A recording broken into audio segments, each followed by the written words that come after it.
হঠাৎ করে কাল রাত্রে সিদ্ধান্ত হলো জগদ্ধাত্রী পুজো উপলক্ষে মাসি শাশুড়ি বাড়ি বেড়াতে যাব কৃষ্ণনগরে। ওর জন্য দেখো ভোরবেলা উঠে প্যাকিং করছি, তারপর সমস্ত কিছু গুছিয়ে নিয়ে সবাই মিলে বেরিয়ে পড়েছি এখন টোটোতে করে। সকালে ট্রেন ধরবো, সকাল সকাল যাচ্ছি, তার কারণ হচ্ছে কৃষ্ণনগরে নো এন্ট্রি করে দেবে, যার জন্য যতটা সকালে পারলাম অতটা সকালেই আসার চেষ্টা করলাম। তো আমরা এখানে এক্সপ্রেস ট্রেনে উঠেছি, যার জন্য আমাদের সময়টা একদমই কম লেগেছে। দেখো প্রচন্ড পরিমাণে ভিড় ছিল, আমি সোনাকে নিয়ে একদম কর্নারে দাঁড়িয়ে আছি।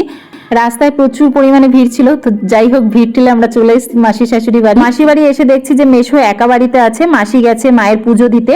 আমরা যেহেতু ভোরবেলা বেরিয়ে এসেছি, যার জন্য সবারই প্রচন্ড পরিমাণে খিদে পেয়ে গেছে। ওর জন্য মা এখানে দেখো ছোলার ডাল চাপিয়ে দিচ্ছে, আর আমি ভাবছি কিছুটা রুটি করে দেবো, কারণ মাসিও না খেয়ে পুজো দিতে গেছে। তো মাসি আসার পর রান্না করতে গেলে অনেকটাই লেট হয়ে যাবে, মাসিরও খিদে পেয়ে যাবে আর আমাদেরও খিদে পেয়ে গেছে। ওর জন্য ভাবলাম যে আমরা এই রান্নাটা করে নিই, ডাল আর রুটি দিয়ে সকালের ব্রেকফাস্টটা কমপ্লিট হয়ে যাবে, তারপরে রান্না বান্না হবে। আর আজকে যেহেতু পুজো, যার জন্য আজকে পুরো দিনটাই আমাদের নিরামিষ খেতে হবে। আমি কিন্তু আমার কোয়ার্টারে যখন রুটি বানাই তখন রুটিগুলো খুব সুন্দরই হয়, একটাও রুটি কিন্তু খারাপ হয় না। কিন্তু না, মাসি বাড়িতে এসে হঠাৎ করে না রুটি বানাতে গিয়ে কেমন যেন রুটিগুলো যেন ঠিকঠাক হচ্ছিলই না, এমন মনে হচ্ছে আমি বেলতে পারছি না বা রুটিগুলো ফোলাতে পারছি না। তো যাই হোক, অনেক কষ্ট করে রুটিগুলোকে ভাজলাম, অতটাও ভালো হয়নি।